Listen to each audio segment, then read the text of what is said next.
ان کی مثال میں کسی ہے کہ آسمان سے برس رہا ہو اور اس میں اندھیرے پر اندھیرا چھا رہا ہو اور بادل گرج رہا ہو اور بجلی کوند رہی ہو تو یہ کڑک سے ڈر کر موت کے خوف سے کانوں میں انگلیاں دے لے۔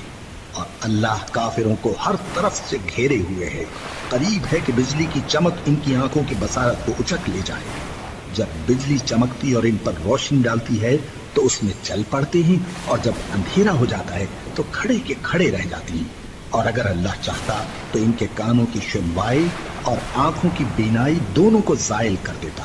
بلا شبہ اللہ ہر چیز پر قادر۔ لوگوں، اپنے پروردگار کی عبادت کرو جس نے تم کو اور تم سے پہلے لوگوں کو پیدا کیا تاکہ تم اس کے عذاب سے بچو، جس نے تمہارے لیے زمین کو بچھونا اور آسمان کو چھت بنایا، اور آسمان سے مے برسا کر تمہارے کھانے کے لیے انواع و اقسام کے میوے پیدا کیے۔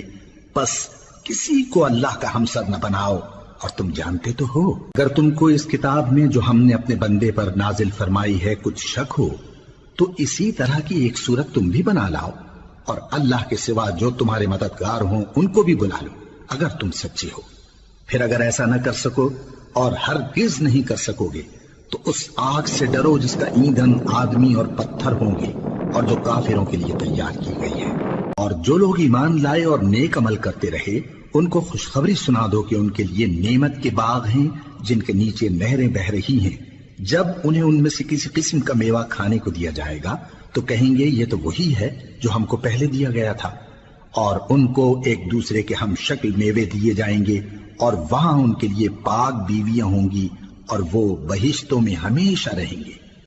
اللہ اس بات سے آر نہیں کرتا کہ مچھر یا اس سے بڑھ کر کسی چیز مثلا مکھی، مکڑی وغیرہ کی مثال بیان فرمائے۔ اب جو مومن ہیں وہ یقین کرتے ہیں کہ وہ ان کے پروردگار کی طرف سے سچ ہے، اور جو کافر ہیں وہ کہتے ہیں کہ اس مثال سے اللہ کی مراد ہی کیا ہے۔ اس سے اللہ بہتوں کو گمراہ کرتا ہے اور بہتوں کو ہدایت بخشتا ہے، اور گمراہ بھی کرتا ہے تو نافرمانوں ہی کو، جو اللہ کے اقرار کو مضبوط کرنے کے بعد توڑ دیتے ہیں، اور جس چیز یعنی رشتہ قرابت کے جوڑے رکھنے کا اللہ نے حکم دیا ہے اس کو قطع کیے ڈالتے ہیں اور زمین میں خرابی کرتے ہیں۔ یہی لوگ نقصان اٹھانے والے ہیں۔